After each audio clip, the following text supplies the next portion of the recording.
Welcome, everyone.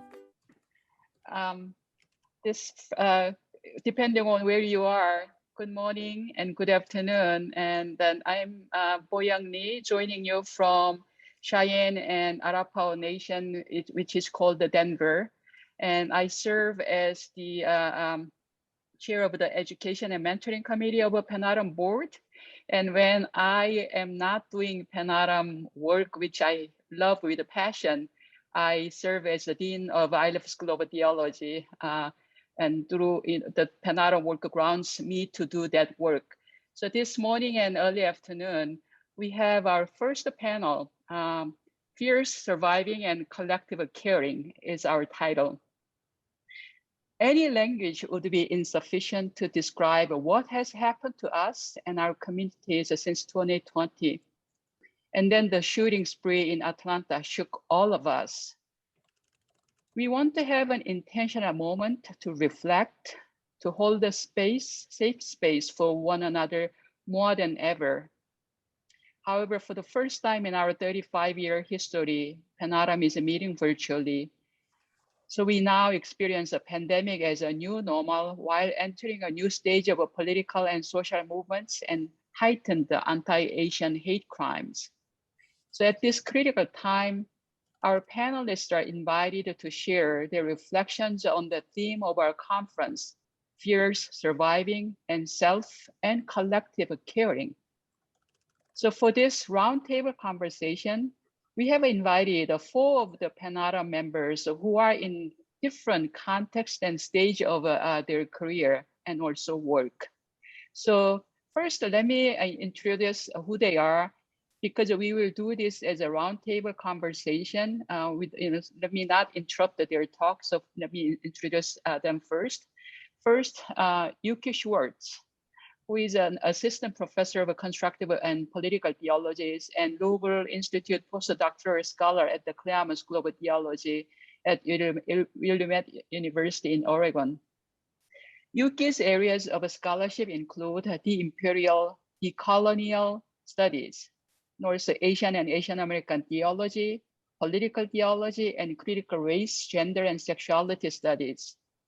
Her dissertation titled The End of Shame toward a de-imperial political theology of messianism, investigated the development of shame theories under European and US imperialism, with an emphasis on the role of US Cold War politics in Asia in constructing political and theological understandings of shame and guilt. Our other speaker, next speaker, Kristine Chong, is a second-generation queer Korean-American spiritual care practitioner, convener, and editor. She draws on her spiritual lineage of Korean indigenous and ancestral wisdoms and freedom fighters, intra-religious contemplative practices, and liberationist communities of care. Kristine is a graduate of a Union Theological Seminary with an MDiv, concentration in ethics, and the University of Michigan with an MPP, concentration in human rights. Some places that house her work include Inheritance Magazine, Volunteers of America, and URI Network. She collaborates with the Faith Matters Network, Faith Aloud, and Asian American Baptist Women in Ministry, ABC. Our third speaker is Htoi San Lu, who is a PhD student in theological studies at a theology and practice fellow in the Graduate Department of Religion at Vanderbilt University.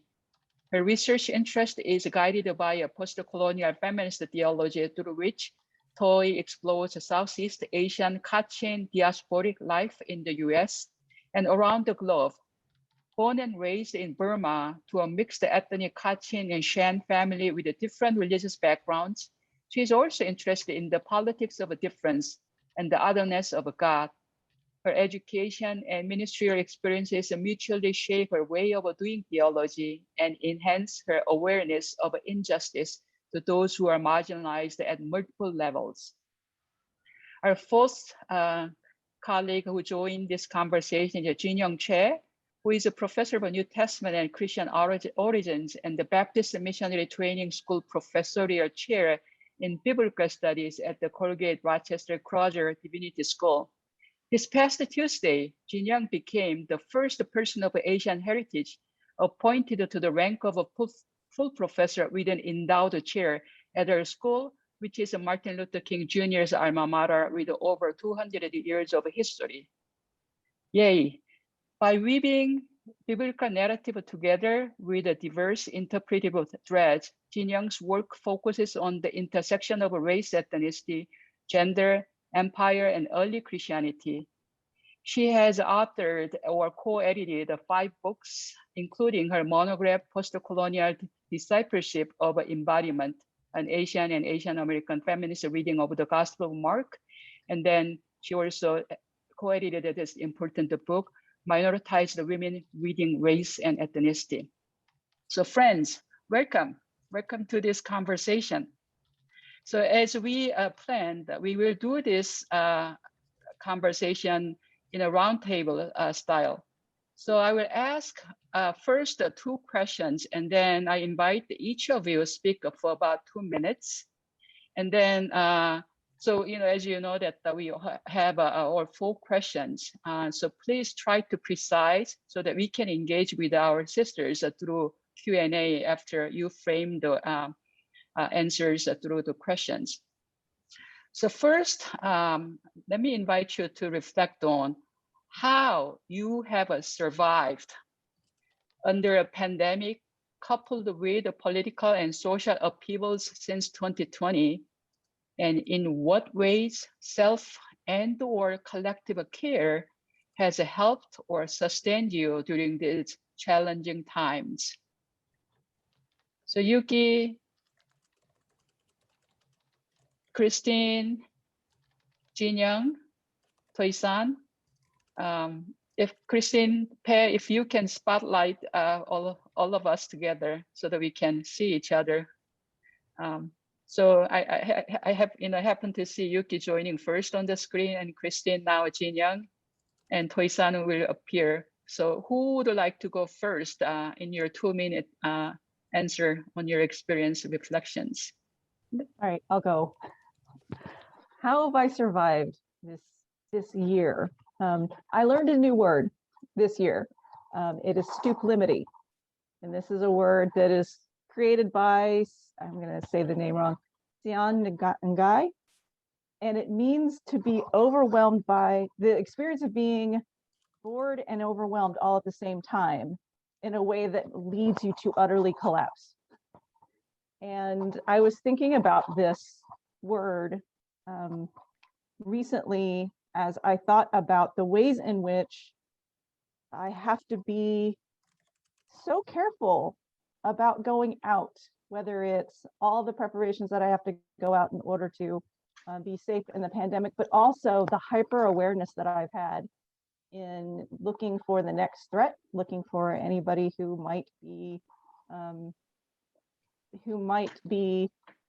not hospitable to my body in this space, because I am in the Pacific Northwest, and it's a diverse space, but it's a white space, and so it has been exhausting. It has been an exhausting year, and when I think about the ways in which I have survived and the ways that self and collective care have played into that, I think a lot about my mother. My mother died 3 years and 11 months ago tomorrow. And everything that caused her death is exactly the same things that is going on right now. It's the racism, it's economic precarity, it's a purposely inefficient healthcare system that doesn't really attend to anybody's health on any level.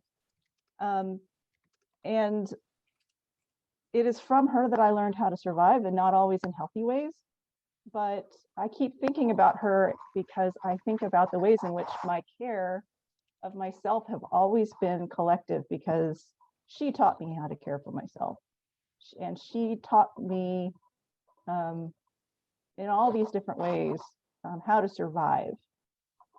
And so I've been on this journey of trying to honor the ways that she taught me to survive, but to expand it so that it is not just focused on this lie that is self-care, but goes beyond into that collective care and that recognition that these are these systems that are causing us to die massively. And so so these are the things that I'm thinking about a lot, the stupidity of these days. And our mothers, our sisters, our aunties, our brothers, our friends, who all show us what it means to care for one another and how necessary that is. Thank you, Yuki. I'd like to invite Kristine, since you are also a professional spiritual caregiver, you see both, you experience both ends. So how have you survived and thrived, and also self and collective care? Yeah, I'd first also like to share a little bit about a turning point in my recent history, which is that of motherhood. And back in 2019, after I gave birth, it entailed for me a chronic nursing related condition that really debilitated me, both physically and emotionally. And as I was trying to nourish another body, like my own body was erupting in like ongoing flare-ups, and such that I had more days in pain and tears for over a year than not. And as my postpartum body became immunocompromised, it triggered another chronic condition that I had been experiencing for almost a decade, but I could never get a diagnosis from like the healthcare system. And I felt very silenced in that experience and really just frustrated. And so I shared this because just prior to the pandemic, I had to find new ways to survive. And when the pandemic hit, it felt like the personal and the public converged in many ways. I say this recognizing that I have access to the privileges of a home and family caretakers, and also basic financial support that I know that many folks do not have. And in surviving all of these multiplying like stressors and conditions, for me, body care and reclaiming ancestral and cultural practices has been what's helped me to survive and sustain. I actually brought some of the things that I've been using to take care of myself. They're like artifacts, I guess. These are Epsom salts. These are sunflower lecithin that I take every day still. Some tincture. And this is a heating pack made of red bean that my sister-in-law's mom sewed for me. And I want to share these cultural and communal wisdom and healing arts because this is what got me through. Like when I felt so rejected and also just full of rage, like after visiting different doctors and specialists who could not just even listen to me, let alone offer me any support or remedies. These women, right, would offer me compassionately practical remedies so that I can get by. And to me, they're symbols of homegrown knowledge that's passed down and among communities and relationships of care. In terms of ancestral and cultural practices, two resources have been really pivotal for me in reconnecting with my Korean spiritualities. One is this Morning Calm Oracle deck by Seo Keller, who is a Korean American shaman. And this deck is rooted in Korean ancestry, Eastern spirituality, the earth and magic. And it has been a really powerful source of creativity and intuitive energy work in my daily life. And then the other resource is behind me. It's this Chargi, which is a agrarian seasonal timetable that farmers have traditionally used in Korea. And so there's this collective called Hansum. They're a group of queer diasporic Koreans in the Pacific Northwest that have created this Chargi for this year and an accompanying like ritual workbook. And I have also been able to connect more with a sense and rhythm to land and plants and animals through the rituals that they've offered. For me, these rituals enable me to practice as a intra and interreligious, spiritual, but not religious, multiply shaped person. I think what Dr. Kwok Pui-Long calls operating out of polydoxy. And I feel they are significant because they resist the commodification of the well-being industry, which we can read as white, middle class, right, commercialized wellness. And these resources offer me ways that I can enact transformation in the ordinary and everyday acts of survival and care. And I think that it was Thich Nhat Hanh who said that to live in as if resurrection was an everyday practice. And so for me, that has meant through presence and practice with myself and with others, living with radical self-embrace and recognizing also how the personal and the political are interconnected. Thank you so much, Kristine. While I was listening to both Yuki and you, I was rereading Asian feminist theology books that talk about wisdom, inheritance, our mother's connection, and embody the knowledge and wisdom. So thank you so much for sharing. So let me invite Htoi-san. Being an international student, also being aware of, I know you are very closely paying attention to what is going on in Burma and all that, and being also a doctoral student. How are you surviving and also caring? Yeah, COVID-19 global pandemic, I want to recount, first, let me recount first, global pandemic, racial violence against Black and brown bodies, hatred against Asian American, Pacific Islanders communities, and militarized violence against ordinary people of Burma. Being away from my mother, who is a stroke survivor during the pandemic, all of these circumstances have pushed me to think and rethink my relationship with life, work, family, neighbor, community, nature, and the world. So during challenging time as a doctoral student, the feeling of not being productive enough and then feeling shame about resting or taking some time for myself always comes around. So I attended a workshop led by Mimi Koo. The title of the workshop was Mental Health, Decolonizing Mental Health During Pandemic Times. So she asked, what is unwellness? What does unwellness mean? What does wellness succeeding mean? So I've been wrestling all of these thoughts and questions. So, and since my presence in a program, doctoral program is all about how to survive, from coursework to exam to dissertation, I have to find a way to make it through every stage. So first of all, I can't stress enough that survival is not new. Survival is not new for people on the margins. Survival is not new for people who are on the margins. So survival is a daily practice for person and community of color at work, at school, in public and private places. So yes, this is the illustration of this, but we have always been surviving. So that's a major reason I was so drawn to womenist theology, especially Dolores Williams' work in survival and quality of life. While Black liberation theology was focusing on the God of liberation, Williams illustrated the God of Hagar, who is a provider for survival and quality of life. So her reading resonated me a lot. God is not always a liberator. Sometimes God can be a facilitator of survival. So this doesn't mean, we reject the notion of liberation, but we need to find a way to understand God different ways. So her Williams' priority on survival and quality of life for Black women and their community resonates with me a lot.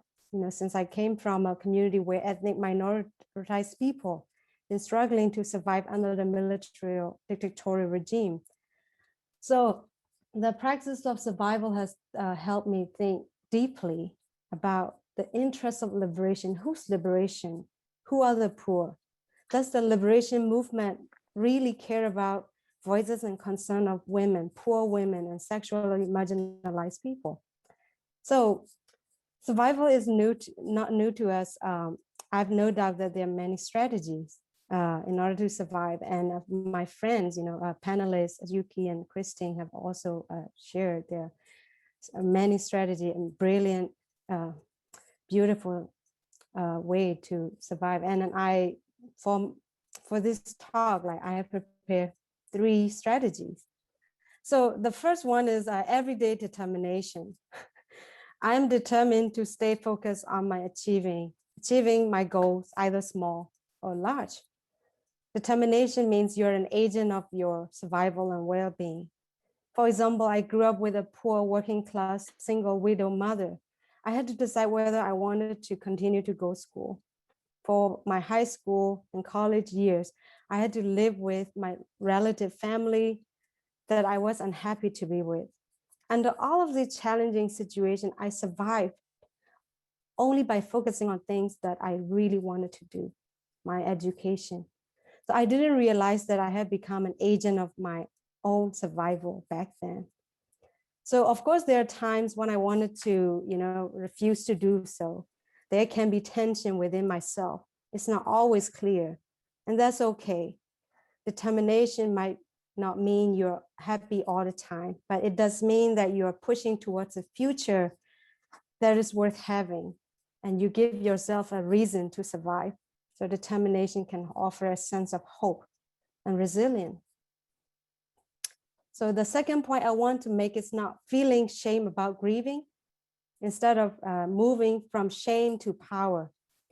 So seeing the loss of life due to COVID-19, public brutality, violence against women's bodies, violence against freedom fighters, I can't help but grieve, shedding many tears. I have to allow myself a space to cry. So in post-colonial loss, collective grief in the ruins of militarized terror, Wan Hee Anjo reminds us that ritual of mourning and grief was hindered and discounted by the regimes of power in Jesus' time. Similarly, the act of grief has been controlled, regulated, and disciplined by neocolonialism. The victim of war and violence are not allowed to grieve, but they are expected to move on and adapt to neocolonialism. So allowing ourselves to grieve is an act of resistance. It's also refusing to normalize all this violence or develop a tolerance of it. So as collective grief is important, so is personal grief. I've seen my mother cry every night because of all the burdens upon her, like losing her husband and raising 6 children alone. At night she cried. In the morning she collected herself and attended to her children and things she needed to do. So tears have been a kind of outlet. Tears are a form of power that allow us to survive another day. After we cry, what do we do? What do I do? So the third strategy, the last one, is writing. Writing as a source of power, creating memory, counter memory. So writing is a form of connection for me as a person living in diaspora, a connection both to myself, my family, and my community. So in feeling in a time of COVID-19, Mimiku encourages to read and write. For writing, she says in quote, if you're feeling up to it, write your own letter to a parent or caregiver. What do you want to say that you haven't been able to? Or what do you want them to know about you? So I journal my childhood memories with my mother, and it's been really helpful for me, even if I never intended to send them, because writing allows me a space to process complicated and difficult emotions about my family. So it's also helped me navigate the disconnection I feel from my family, who is half across the world. So additionally, writing letters of protest for my personal self-reflection on the democracy struggle in Burma helps me feel a sense of contribution and connection to my friends and fellow freedom fighters. As Black women revolutionary Angela Davis says, writing protest is a process that can help us feel as if we are making community. We are reaching out beyond ourselves. We have emotional connection regardless of geographic locations. So yeah, all these three strategy that I've been doing, crying, everyday determination, making everyday determination, and writing letters for myself, and a sense of reflection on what's going on around the world. These are the things I've been doing. Thanks. Thank you so much, Htoi-san. I'm glad I didn't cut you off. So we all need to hear this and have a lot of similar experiences and connections to your story. Jin Young, in my introduction of you, I highlighted the milestones that you have achieved. And so people may tend to think that you are just up there, not here, but I'm sure you have a different story. Thank you all. Your comments are really insightful, and actually I didn't develop a lot of strategies to survive. Whenever I hear the word self-care, it sounds luxurious to me. While studying as a doctoral student, I had to work for an immigrant church as well as taking care of my family. I couldn't think about self-care. I regret that I hardly had family vacations when my only child was young. Being women of color, we work twice hard. When English is your second language, you had to work 3 to 5 times as hard because it takes painstaking effort to read, write, and prepare for class. Working on the weekend is not at all strange. I know many of you sit at your desk Saturday night. Asian women pastors may not be different from me, as the cultural context of a congregation, whether immigrant, multicultural, or white, as well as expected gender roles, put heavy burdens on them. Many of us already lived in a survival mode even before the pandemic. But COVID-19, accompanied by the surge of anti-Asian hate crimes, has forced us into a fierce struggle for survival. Caring of self is not a choice, but is absolutely necessary for survival and the preservation of ourselves and our beloved ones. A year ago this week, I tweaked my back and couldn't sit and move for a while. This happened after I obsessively disinfected my groceries, as we were straining every nerve to stay on the alert. I taught classes on the bed for 2 weeks. After the incident, I tried to be gentle to myself. I started practicing yoga and gardening. I still have a small indoor garden as the real spring hadn't come to Rochester. I have survived. However, not only we will not return to normal, but the conditions that make us vulnerable will continue or even get worse. The pandemic and anti-Asian racism increased the sense of isolation. We experienced that. We literally have not been able to meet with our families and friends. The tragedy of the Atlanta shootings silently affected our psyche and our communities. Still, in order to survive, we need to be connected to one another and create communities. I believe that Panorama is such a space. When self-care and entrepreneurship are the dominant discourse of care, we seek to find the self in establishing relations with other women. I would like to talk about why that kind of discourse has become dominant. We are exposed to the spirit of neoliberalism, that is competition. Yet, in communities of sisters in which we laugh, cry, and share our stories, we practice nurturing, trust, and mutual support. As my mentors are always willing to be there to support me, I try to reach out to younger scholars and friends in need. Still, I don't feel comfortable with the term self-care. So what I have done is resisting. Resisting to what? Just I would like to share it with you later. Thank you. Thank you so much, all four of you. Just powerful stories, and not only a survivor, but you have modeled how to thrive in the midst of these difficult situations.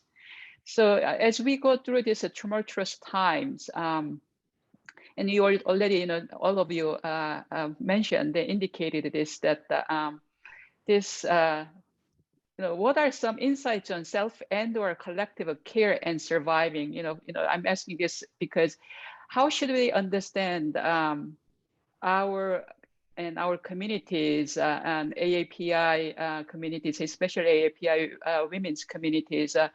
We are surviving and thriving, but not at the expense of others. I'm borrowing Nami Kim's journal article title, our comfort, not at the expense of others. So AAPI hate crimes against us is also very much intersected with anti-Black racism and also white settler colonialism. And you know what really irks me these days when I read about statements from AAPI communities against racism, hardly any statement is addressing the settler colonialism, the Asian settler colonialism, that we are very entangled in it, and also lack of a language in solidarity movement.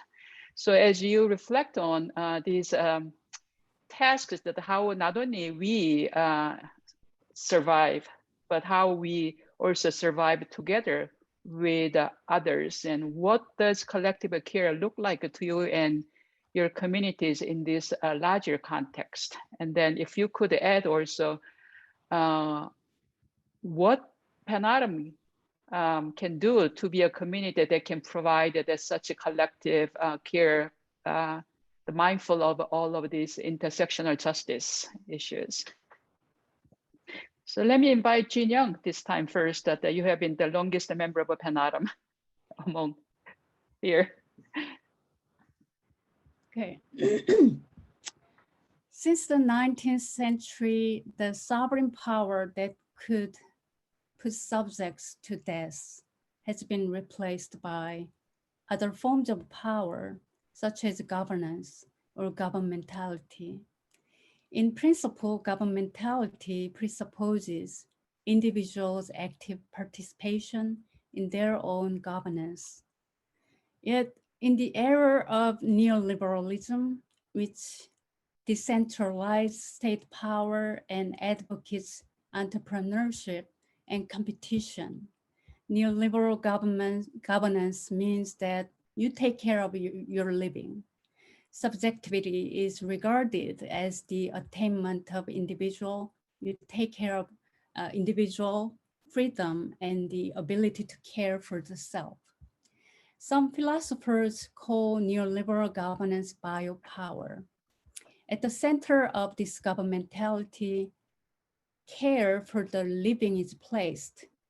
But this care for the living is programmed so that some lives are selected as valuable and deserving care, while other lives are excluded from this order, left to fend for themselves.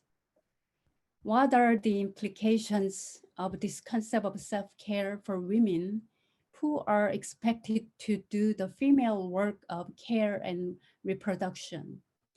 Care and reproduction have been classic feminist topics, but unlike the liberal and radical feminism of earlier times, neoliberal feminism does not confront the patriarchal system. Endorsing market values and inclusion, neoliberal feminism no longer seeks systemic changes.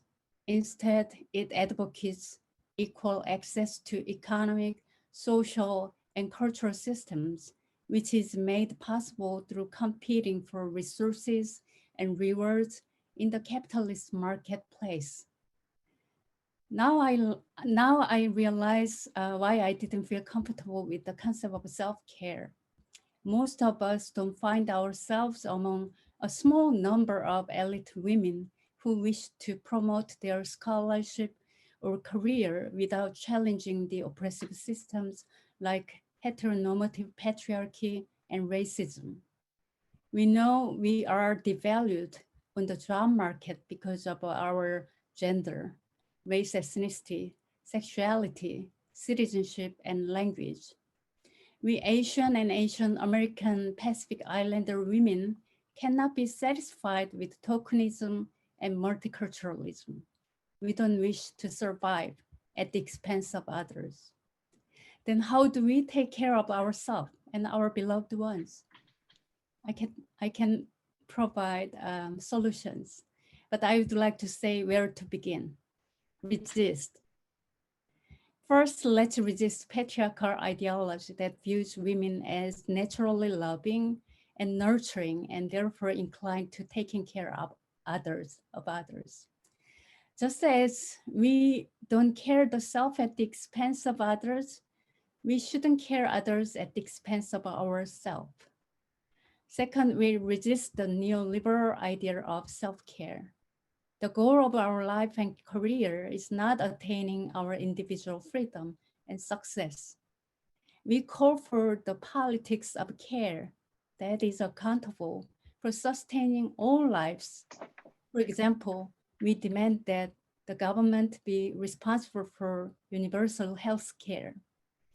Third, therefore, we resist racist biopolitics contention that only certain lives matter and deserve care. As the violence and destructive negation of humanity becomes increasingly the norm, we advocate for those whose rights and ability to care for the self are deprived. We speak together, Black Lives Matter. Is then resistance all we can do? I have also experienced how exhausted I have been in resisting these dominant discourses and practices in my own place. As I mentioned, we need to be connected to one another and create communities. When self-care is so dominant and we cannot apply the concept to ourselves, we find ourselves in having relationship with other women, Asian women who are dedicated to justice, building justice. Panorama has been such a space where I have met lifetime friends, comrades, and mentors who share the common struggles of caring for ourselves, our families, and our communities. So we care for one another and practice communal care. This is not only our survival strategy, but also the act of resistance. Thank you. Thank you so much. I hear a lot of echoes in chat room. So who would like to build upon what Jin Young said or add your perspectives? And please, Kristine. Yeah, thank you so much for that, Jin Young. There's a quote that I wanted to read that I feel like ties really well when you talked about the politics of care. And I believe Peace mentioned this in the chat box, but this is from the Asian American Literary Review Project, Open in Emergency. They have this like hack mock DSM, Asian American edition, and someone writes this, Johan Hedda writes this, quote, "The most anti-capitalist protest is to care for one another and to care for yourself, to take on the historically feminized and therefore invisible practice of nursing, nurturing, caring, to take seriously each other's vulnerability and fragility and precarity, and to support it, honor it, empower it, to protect each other, to enact and practice community, a radical kinship, an interdependent sociality, a politics of care," end quote. So for me, Panaudum is one of the spaces that enacts this. So I'm really thankful for this conference space that's virtual. And I'd like to talk about reimagining access as a way to think about interdependent care and survival. And I'll try to, and for me, that comes from, I think, also having more of like a disability justice framework as well. And to share more personally, so when, right, the shift from in-person to remote and virtual spaces for non-essential work has happened during the pandemic, it has felt both constraining, but also expansive. And in fact, I think for some folks, especially those who may have chronic conditions and disability, it has also been triggering because they were denied the possibility of remote work, right, prior to the pandemic. It wasn't deemed possible, but the pandemic has shown us that it can be possible to be more inclusive of people with different capacities and ways to engage. And this is also something I experienced as, I had a period of illness. And as I began to feel a little bit more energy so that I could engage, I realized I felt a lot of shame when disclosing to people, I only have this many hours where I can, engage, or I have these accommodations. And that has revealed to me how deeply entrenched like ableism and capitalism is within me, right? That I've internalized it, and that, right, it operates in our societies. And so for me, self or our collective care is to reimagine and expand how people can be included in the fold of participating and resisting for survival and care. And in my context of what it means to reimagine spaces for spiritual accompaniment, has really been a work of co-creation with like-spirited groups and partners. And a couple that I want to name today that was a part of my bio as well is Faith Matters Network, which is a womanist-led organization that is really building the field of movement chaplaincy. It is also Faith Aloud, which is a spiritual counseling for people making reproductive justice or reproductive decisions. And it is also the Korean Queer and Transnational Network that I've been a part of, and the Asian American Baptist Women in Ministry Collective. For me, these groups have been partners in reimagining how to offer spiritual care in these uncertain times. And they are also spaces where I could show up as a practitioner who is also a new mother, who also has chronic conditions, and who is engaging in the work of care as social activism. And this has meant that I am reimagining access as not depending or relying on traditional institutions for care provision, but to be in deep community with burgeoning formations that do prioritize care and nourishment in the midst of deep struggle and of naming of grief, right, and processing lament. And to me, reimagining access and community is like the ongoing work of broadening how we value and celebrate who is in the revolutionary struggle. So I have not been able to join protests or actions in person due to health conditions, and so find other ways to participate. And I think this is true of many caretakers and mothers and parents, especially those who have low income, who, in the words of Cynthia Dewi Oke, are, quote, busy making and defending home spaces, strategizing for the next check, the next hour, the next meal. They are demonstrating that it is possible and beautiful to continue under the most hostile and precarious conditions, end quote. And so I do find survival to be a political undertaking. And I would like to also read, I'm doing a lot of quoting, from one of the tarot cards in the ALW Open Emergency. It's called The Crip, and it's written by Leah Lakshmi Pipisna Zamaransina. And this is a question that I've been asking myself a lot of, and I challenge others to ask, right, ourselves to reimagine access. And the Crip card, I'm just going to read an excerpt from it. It says, the Crip asks you to consider how you are finding and claiming your power, sitting with isolation and struggle, and finding kin, including kinship with yourself. How are you learning from, respecting, centering, and enjoying disabled art, politics, community, and magic? How are you dreaming disabled dreams in a world where every body, mind is loved and valued on our own terms? End quote. And so, yeah, I guess for me, how I would like just greater, I think, access and also valuing and recognition of the ways that people are participating in dismantling all the systems that are weighing so heavily and killing, right, our communities. And I really hope that Panadim continues to be a space where there's safety to be, but also space to reimagine and vision and birth justice together. Thank you so much, Kristine. Yuki, because you were so precise with your time, so you didn't have enough time to say everything that you wanted to say. So please.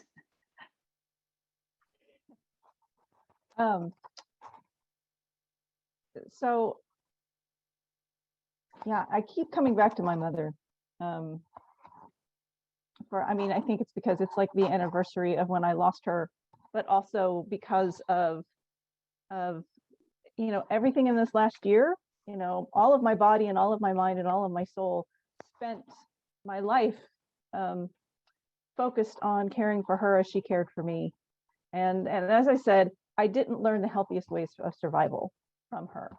A question my mom always asked me was, why do you go looking for trouble? Because anytime, because you know how it is that often in the role of survival and in the work of survival, the rules are keep your head down, do well, be good, don't draw attention to yourself. And that helped her survive.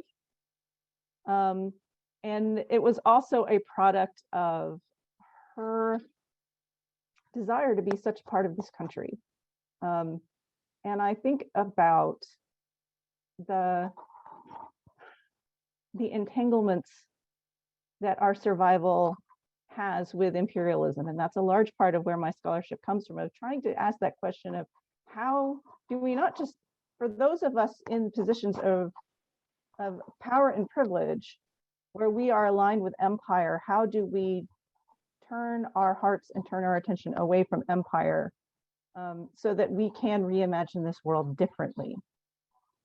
And yet I'm also cognizant of the fact that I was able to have so much in my life because of all that she had done to care for me, to be able to take this time to learn the imperial ways.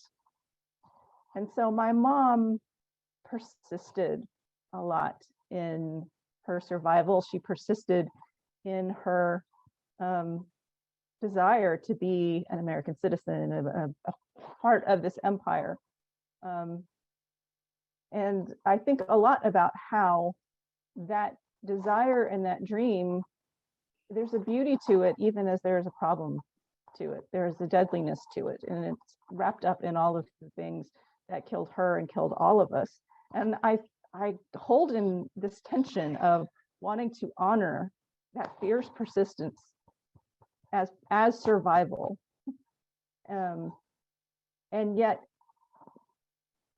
asking that question of how do we go beyond this? How do we go from the survival that is only about myself or my family, and that goes beyond into more things? In the collapse of under the weight of all the things that we have to do in order to survive, that the neoliberal system is demanding that we do in order to survive. And if you don't do all the things, or if you don't survive, you are shamed because of your lack of survival. How do we move into that collapse and entangle ourselves with those who are not surviving as well?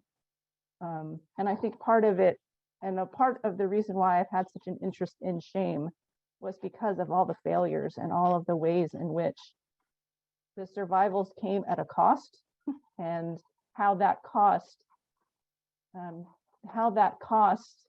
it just kept racking up as we tried to cover over the fact that we could not survive on our own. And so I think a lot about how collective care is in collapsing with one another, that in that collapse, we find ourselves entangled deeply with one another. And in this year, it's really laid bare how much that cost is not sustainable. I saw this in my own personal life as I tended to my mom in her last months, that we see this every day in every moment. And I do not want, I do not want that to continue. And where Penautumn has been valuable for me is this has been one of those spaces where I got to see women acting differently than what I learned, but also it was a place where I knew that I could hold in loving tension what I learned with what I am learning right now, and all the ways that I am learning right now. My mother would think that we are looking for trouble all over the place. I know that she would be very worried about the trouble that we are all looking for. But it's good trouble, isn't it? In John Lewis's words, it's good trouble. And so I am grateful for Pan Autumn. I am grateful for this space of amazing women, non-binary folks, everybody who is here, who is imagining differently, and yet not leaving our communities behind, and recognizing that we do not get up from this tangled heap that we've collapsed into with one another. We do not get up from that without helping one another up as well. And so I had this more written out, but then we got very conversational and then none of it made sense. So no, it makes perfect, everything made perfect sense. No shame there. No shame there. But yeah, I've been with Pan Autumn for 10 years mostly, and I continue to learn and grow from every bit of this space. And it's not always a comfortable fit all of the time because of the learning tensions. But gosh, that's where the energy and the power is, isn't it? Thank you, Yuki. Htoi San, Yeah. you already addressed a lot of these, similar dimensions that we are addressing, but say some more. Yeah, I would just reflect on how my experience of Pan Autumn. So we're talking about surviving, lots of tension in it. Yuki beautifully, profoundly, lifted up that. And then I also believe that when we talk about surviving, we will go beyond it, moving toward thriving. So I have seen and witnessed Pan Autumn sisters who have survived and are thriving in academia, in ministry, and various spaces. I would name it as embodied solidarity or collective care, embodied solidarity or collective care, that I've seen it like this past, Tuesday, I attended Dr. Choi ceremony, and I've seen lots of Pan Autumn, matriarch, surrounded by all these powerful, amazing women. I just cry, the solidarity. Of course, academia, as a doctoral student, I have lots of, news about what's beyond it. So uncertainties, yet these women are thriving, surviving. So that's I witness embodied solidarity in you, in us. So, and that embodied solidarity and collective care that Pan Autumn sisters are providing for one another, that's very powerful and meaningful. So it's a kind of Pan Autumn must show a model in showing that the hard work of justice and liberation cannot be done individually, but rather making friendship, relationship, and communities. So I'm so honored and grateful to be a part of Pan Autumn. Thank you. Thank you so much. Thank you so much. All of you appreciated Pan Autumn, but also Pan Autumn as a space to reimagine new discourse, because as I read in chat box, going back to normal is not an option, because going back to normal means we need to go back to white supremacy world in which we had to survive. But we want to imagine the world that we don't have to survive, but we can thrive together. And another thing that I see in chat box was a self-care, and this collective is very Western individualistic notion that able the Western imperial white supremacy domination. So maybe that the change, not using this language, self-care, but I saw Rita naming our care to challenge the self-care, which is a capitalistic neoliberal Western individualistic notion that is at the bottom of every oppression that we experience. So these are some of the new ideas that now Pan Autumn in this space is generating. So thank you so much. And so I'm officially giving thanks to all of our panelists and sisters. And thank you so much for the framework that you provided for us to have this conversation. Thank you. And waving our hands to all of you.